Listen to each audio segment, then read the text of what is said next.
നിന്നിലലിയ രചന Ashley. അവതരണം സാലിം കരുള. രാത്രി ലച്ചുവിന്റെ റൂമിലിരുന്ന് അവളോട് നിയെയും ആൽഫിയെയും ഒക്കെ പറ്റി പറയുകയാണ് കാർത്തു.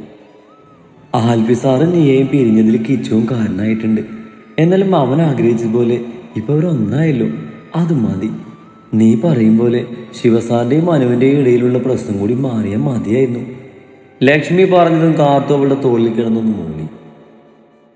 അമ്മ പറയുന്നേ നാളെയോ മറ്റന്നാളോ തിരികെ പോണെന്നാ. നിന്നെ കൂടെ കൂട്ടുന്ന കാര്യം അമ്മ സൂചിപ്പിച്ച എന്നോട്. ലക്ഷ്മി അത് പറഞ്ഞതും കാത്ത് ഞെട്ടലോടെ അവൾ നോക്കി. ഞാനില്ല, ഞാൻ വന്ന ആള് ഒറ്റക്കാവില്ലേ? വെപ്രാളത്തോടെയുള്ള അവളുടെ പറച്ചിൽ കേട്ടതും ലച്ചുവിന്റെ ചുണ്ടിലൊരു ചെറിയ ചിരി പൊടിഞ്ഞു. അത് ലിയോൺ സാറിന് ഇപ്പൊ കുറവുണ്ടെന്നല്ലേ ഇന്ന് ഡോക്ടർ വന്നപ്പോ പറഞ്ഞ്. അധികം താമസിയാതെ കൈയുടെ സ്വാധീനം മുഴുവനായി തിരിച്ചു കിട്ടും. അതുപോലെ ബാക്കിയും ശരിയാവുമല്ലോ. പിന്നെ നീ എന്തിനെവിടെ നിൽക്കുന്നേ? ഇന്ന് ലിയോണിന്റെ വലത് കൈ കുറിച്ച് ചലിച്ചു. അതിന്റെ ആശ്വാസത്തിലാണ് കാർത്തു. ശരിയാകുമ്പോ ശരിയാവട്ടെ, അതുവരെ ഞാനിവിടെ വേണം. ഒരുപാട് നാളെടുക്കുന്ന ഡോക്ടർ വിധി എഴുതിയതാ ഏട്ടന്റെ കാര്യം. അവിടുന്ന് ഏട്ടൻ ഇത്രയും ഭേദാക്കിയത് ഞാനാ. എനിക്ക് കാണണം ഒന്ന് എഴുന്നേറ്റ് നടക്കുന്നതൊക്കെ. അല്ല അങ്ങനെ പെട്ടെന്ന് ഇട്ടേച്ച് പറയാൻ എനിക്ക് പറ്റില്ല. ചുണ്ട് വീർപ്പിച്ച് പറയുന്ന പെണ്ണിനെ കണ്ണിപ്പ് പെട്ടാതെ നോക്കി ലക്ഷ്മി. എന്റെ കാർത്തൂന് ഈ ചേച്ചിയോട് എന്തെങ്കിലും പറയാനുണ്ടോ? അത് കാർത്തൂന്റെ താടിയിൽ പിടിച്ച് പൊക്കി ലക്ഷ്മി ചോദിക്കവേ ഒന്ന് പരുങ്ങി കാർത്തു. ഈ ചേച്ചി എനിക്കറിയില്ല, ഏട്ടന് വിട്ടൊരു നിമിഷം പോലും പിരിയാൻ വയ്യ. ഉള്ളു വേദനിക്കും. ഏത് നേരം ഇപ്പം മനസ്സിലാളാ. തെറ്റോ ശരിയോ എന്നൊന്നും എനിക്കറിയില്ല. ഒന്നൊഴികെ ഇപ്പം ആ മനുഷ്യനെ ചുറ്റിയ എൻ്റെ ലോകം പോലും. ലക്ഷ്മിയുടെ കൈകളെ കൂട്ടിപ്പിടിച്ചത് പറയുമ്പോൾ കാർത്തുവിന്റെ നിറഞ്ഞ കണ്ണുകളിൽ വല്ലാത്തൊരു തെളിച്ച ലക്ഷ്മി കണ്ടു. ആഗ്രഹവും ഫീലിങ്സ് ഒക്കെ ഉണ്ടാകുന്നതിൽ തെറ്റില്ല മോളെ, പക്ഷേ വേദനിക്കാൻ ഇടവരരുത്. മനസ്സിലായോ എൻ്റെ കുട്ടിക്ക്? വാത്സല്യത്തോടെ കാർത്തവന്റെ കവളിൽ തലോടി ലക്ഷ്മി പറഞ്ഞതും അവൾ പുഞ്ചിരിയോടെ തലയാട്ടി. ലക്ഷ്മിയുടെ മുറിയിൽ നിന്നിറങ്ങി നേരെ മുകളിൽ ലിയോണിന്റെ മുറിയിലേക്ക് നടക്കുമ്പോഴാണ് അവിടെ നിന്ന് ഇറങ്ങിപ്പോകുന്ന തൻ്റെ അമ്മയെ അവൾ കണ്ടത്. എന്തെങ്കിലും ചോദിക്കാൻ തുടങ്ങും മുന്നേ അമ്മ കാർത്തവന്റെ അനിയത്തി കീർത്തനയുടെ മുറിയിലേക്ക് പോയിരുന്നു. അവൾ നേരെ ലിയോണിന്റെ മുറിയിലേക്ക് ചെന്നതും കണ്ടു തൻ്റെ വീൽ ചെയറിൽ ഇരിക്കുന്നവനെ. ഇടന്നെറ്റി താങ്ങി പിടിച്ച് കുനിഞ്ഞിരിപ്പാണ്. ആഹാ, ആ ബോൾ വെച്ച് കൈ മൂവ് ചെയ്യണമെന്ന് പറഞ്ഞിട്ടല്ലേ ഞാൻ താഴേക്ക് പോയത്. എന്തിനത് താഴെ കളഞ്ഞോ? നിലത്ത് വീണ് കിടക്കുന്ന സ്മൈലി ബോൾ കയ്യിലെടുത്ത് കാത്തു ചോദിച്ചു. ലിയോണിന്റെ വലത് കൈയുടെ ചലനം സ്മൂത്ത് ചെയ്യാനായി ഡോക്ടർ പറഞ്ഞിട്ട് പോയ എക്സസൈസ് ആണത്.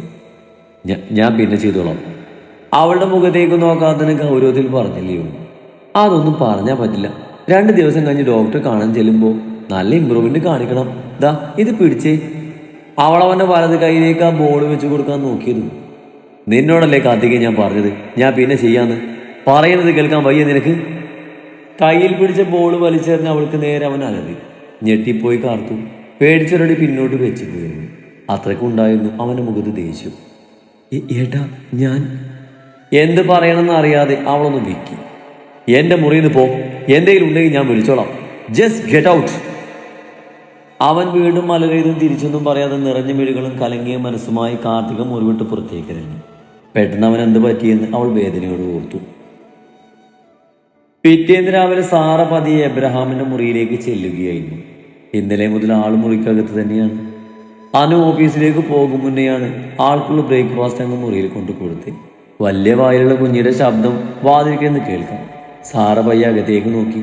വീൽചെയറിലേക്ക് എബ്രഹാമിന്റെ മടിയിൽ കയറിയെന്ന് ആളുടെ മുഖത്തും താടിയിലും പിടിച്ച് കാര്യമായ ചർച്ചയിലാണ് ആശാത്തി.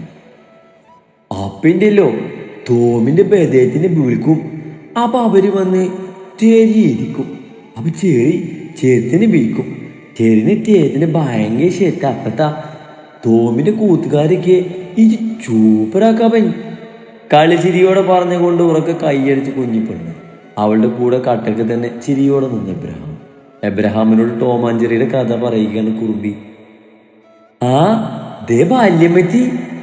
പെട്ടെന്ന് വാതിലിക്കൽ നിൽക്കുന്ന സാറയെ കണ്ട് കുഞ്ഞി എടുത്ത് വിളിച്ചപ്പോ എബ്രഹാം തിരിഞ്ഞു നോക്കി. അത് ഞാൻ കുഞ്ഞിനെ എടുക്കാൻ വന്നിയ. അച്ചു നിയമങ്ങളും പുറത്തേക്ക് പോകുക, മോളെയും കൂട്ടി. അതാ സാറകത്തേക്ക് കയറിക്കൊണ്ട് പറഞ്ഞു.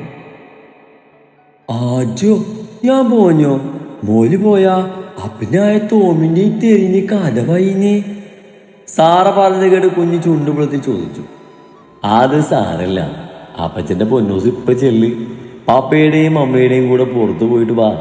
മോളെ കഥ കേൾക്കാൻ അപ്പച്ചനോട് നോക്കിയിരിക്കാം പോരെ.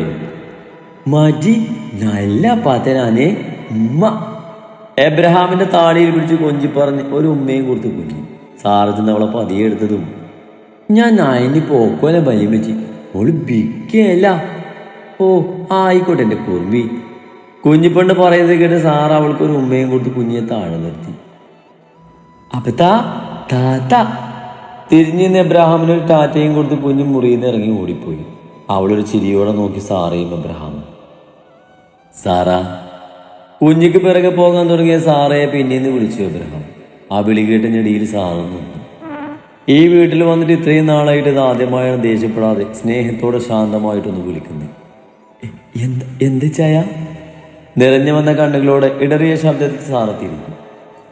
അന്നേ തോന്നിയിട്ടുണ്ടടി നീ വെറുതെ ആവും അന്നതൊക്കെ പറഞ്ഞതെന്ന്. പിന്നെ നിന്റെ ചേച്ചിയുടെ ആലോചന വന്നതും ഉണ്ടായിരുന്ന ദേഷ്യം വെറുപ്പായി.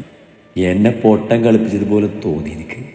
മുന്നോട്ടുള്ള ജീവിതത്തിൽ സൂസിയിൽ നിന്നും ഏറ്റ പ്രഹരങ്ങളിൽ നിന്നെയും വെറുത്തു. നീ കാരണമാണല്ലോ അവളെൻ്റെ ജീവിതത്തിലേക്ക് വന്നത്. ഒരുപാട് താമസിച്ചു എന്നറിയാം, എങ്കിലും പറയാം വേദനിപ്പിച്ചതിന് മാപ്പ്. ഇടറിയ ശബ്ദത്തോടെ അയാൾ പറഞ്ഞു. അയ്യോ അങ്ങനൊന്നും പറയല്ലേ ചായ. സ്വാർത്ഥത കാണിച്ചത് ഞാനല്ലേ. വേണ്ടിയെന്നില്ലെന്ന് പലപ്പോഴും തോന്നിയിട്ടുണ്ട്. എങ്കിലും നിങ്ങൾ നന്നായി ജീവിക്കുമായിരിക്കും എന്ന സമാധാനമായിരുന്നു എനിക്ക്. അച്ചുവഴിയെല്ലാം അറിഞ്ഞപ്പോൾ എന്നെ കൊല്ലാനുള്ള ദേഷ്യം എനിക്കുണ്ടായി. ഇവിടെ തെറ്റ് ചെയ്തത് ഞാൻ മാത്രം. എന്നോട് ചായ മാപ്പപേക്ഷിക്കരുത്. സാർ എബ്രഹാമിന് മുന്നിൽ മുട്ടുകുത്തിയിരുന്ന് കരഞ്ഞു പറഞ്ഞു. തെറ്റ് ചെയ്തെന്ന് തോന്നിയെങ്കിൽ ചെയ്ത തെറ്റിനൊരു പരിഹാരം ഞാൻ ഞാൻ ചെയ്യൂ. മുന്നിലിരുന്ന് കണ്ണുനീർ വാർക്കുന്നവൾ നോക്കി എബ്രഹാം ചോദിച്ചതും സമ്മതപൂർവ്വം തലയാട്ടി സാറമ്മ. ഇവിടെ നിൽക്കൂ, എൻ്റെ മക്കളുടെ അമ്മയായിട്ട്, എൻ്റെ കുഞ്ഞൂസിൻ്റെ വല്ലമ്പശിയായിട്ട്, പിന്നെ എൻ്റെയും കൂടെ. ചെറു ചിരിയോടെ അയാൾ പറഞ്ഞു കഴിഞ്ഞതും ഒരു പൊട്ടിക്കരച്ചിലൂടെ എബ്രഹാമിൻ്റെ കൈകളിൽ കൂട്ടിപ്പിടിച്ച് സാറമ്മ. അപ്പത്തിനമ്മ കൂത്തായേ. അടുത്ത നിമിഷം കുഞ്ഞിപ്പെട്ടിന്റെ വലിയ വായിലുള്ള ശബ്ദവും കയ്യടികളും കേട്ട് സാറയും എബ്രഹാമും തിരിഞ്ഞു നോക്കിയതും കണ്ടു. കുഞ്ഞിയെ എടുത്ത് പിടിച്ചുകൊണ്ട് മുറിയിലെ വാതിൽക്കൽ നിൽക്കുന്ന ആൽഫിയെയും നീയെയും. സന്തോഷത്തിന്റെ നെറിച്ചിരിയാണ് മൂവരിലും. അവരിലെ ചിരി എബ്രഹാം പപ്പയിലേക്കും സാറയിലേക്കും പടർന്നു. ഒരുപാട് വർഷത്തെ സങ്കടത്തിന് അവിടെ തിരിശീല വീഴുകയായിരുന്നു. ഒപ്പം ഒരിക്കലും ഊർന്നു വീണു പോയവരുടെയും ജീവിതത്തിൽ അവിടെ ഒരു പുതു തുടക്കുന്നു. ഓ ഈ അമ്മ! നിർത്താതെ ബെല്ലടിക്കുന്ന തന്റെ ഫോൺ ദേഷ്യത്തോടെ എടുത്തു ശിവൻ. എൻ്റെ അമ്മേ, ഞാൻ പറഞ്ഞല്ലോ ഞാനിപ്പോൾ ഇറങ്ങാന്ന്. ചിറ്റിയോടൊന്ന് അടങ്ങിയിരിക്കാൻ പറ, ഞാനിപ്പോൾ വരാം. കുറച്ച് ദേഷ്യത്തിൽ പറഞ്ഞവൻ ഫോൺ വെച്ച് തൻ്റെ ലാപ്പും എടുത്തുകൊണ്ട് ക്യാബിൽ നിന്ന് ഇറങ്ങി കോൺഫറൻസ് ഹാസിലേക്ക് നടന്നു. അനു അവിടെയാണ്. അവളോട് പറഞ്ഞിറങ്ങാം. ചിറ്റമ്മക്കൊപ്പം എവിടെയോ പോകാൻ അമ്മ കിടന്ന് വിളിക്കുവാണ്. അനു. കോൺഫറൻസ് ആൾ തുറന്ന് അകത്തേക്ക് കയറി അവൻ വിളിച്ചു. എന്താ ശിവേട്ടാ? ലാപ്പിൽ വർക്ക് ചെയ്തുകൊണ്ടിരുന്നവൾ തലപൊക്കി ചോദിച്ചു. ഞാൻ കുറച്ച് നേരത്തെ ഇറങ്ങുവാടി, അമ്മ കിടന്ന് വിളിക്കുന്നുണ്ട്, അത്യാവശ്യമായിട്ട് എവിടെ ചെല്ലണമെന്ന് പറഞ്ഞു. സോ ആ KJ കമ്പനിയുടെ പ്രസൻറ്റേഷൻ കൂടെ കംപ്ലീറ്റ് ചെയ്തിട്ട് നീ പോക്കും. അല്ല, വീട്ടിലേക്ക് പോകുന്നത് എങ്ങനെ? അതോത്ത് ശിവേട്ടൻ പരിയിടാകണ്ട, ഐ വിൽ മാനേജ്. എന്നാ ഓക്കെ എന്ന് ശിവ പറഞ്ഞ് മുഴുവയ്ക്ക് മുമ്പേ ആനുമേട്ട ഞാൻ ഡ്രോപ്പ് ചെയ്തോളാം സർ. അകത്തേക്ക് കയറി വന്ന ജോയൽ അവനോട് പറഞ്ഞു. ജോയലിന്റെ ശബ്ദം കേട്ടതും ശിവയുടെ മുഖം മാറി. നിന്നെ ഈ പാരയും ഇങ്ങോട്ട് വിളിച്ചോടാ തേണ്ടി എന്ന് മനസ്സിലോർത്തുകൂടെ അവൻ നോക്കി ശിവ. എന്നെ ഞാൻ ജോയലിനൊപ്പം വന്നോളാം ശിവേട്ടാ, അനുകൂടെ പറഞ്ഞു. അത് വേണ്ട, ജോയലിന് വർക്കില്ലേ? എൻ്റെ വർക്ക് കഴിഞ്ഞു സർ. ഞാൻ ആക്ച്വലി ഇവിടുത്തെ മാഡത്തിനെ ഹെൽപ്പ് ചെയ്യായിരുന്നു. ഇപ്പൊ ഒന്ന് വാഷ്റൂമിലൂടെ പോയതേ ഉള്ളൂ. അപ്പോഴേ സാറ് വന്നേ. വൈകുന്നേരം ഞാൻ തന്നെ അനുഭവനെ ഡ്രോപ്പ് ചെയ്തേക്കാം, സാറ് പൊക്കോ. ചിരിയോടെ ജോയൽ പറഞ്ഞും ശിവ പല്ലിൽ ഞെരിച്ചു പോയി. എന്നിട്ട് അനുവിനെയും ജോയലിനെയും ഒന്ന് നോക്കിയിട്ട് വെളിയിലേക്ക് ഇറങ്ങി. സാറിനെന്ത് പറ്റി? ഭയങ്കര ദേഷ്യം. ജോയൽ അനുവിനരികെ ചെന്ന് ചോദിച്ചതും അവളൊന്ന് ചിരിച്ചു. പെട്ടെന്ന് അല്ലേ വേണ്ട, അനുവിനെ ഞാൻ തന്നെ ഡ്രോപ്പ് ചെയ്തോളാം. പോയ വേഗത്തിൽ തന്നെ ബൂമറാങ് പോലെ തിരികെ കയറി വന്ന് ശിവ പറഞ്ഞു. അല്ല ശിവേട്ടനല്ലേ ഇപ്പം പറഞ്ഞ് എവിടെയോ അത്യാവശ്യമായിട്ട് പോകണമെന്ന്? അതൊന്നും കുഴപ്പമില്ല, അത്യാവശ്യമൊന്നുമില്ല, ഞാൻ വെയിറ്റ് ചെയ്തോളാം, നീ പെട്ടെന്ന് വർക്ക് തീർക്കാൻ നോക്ക് പറഞ്ഞുകൊണ്ട് അവിടെയുള്ള ചെയറിലേക്ക് ഇരുന്ന് ശിവ. അനുവിന് ചുണ്ടുകൾ സന്തോഷം കൊണ്ട് നിറഞ്ഞു.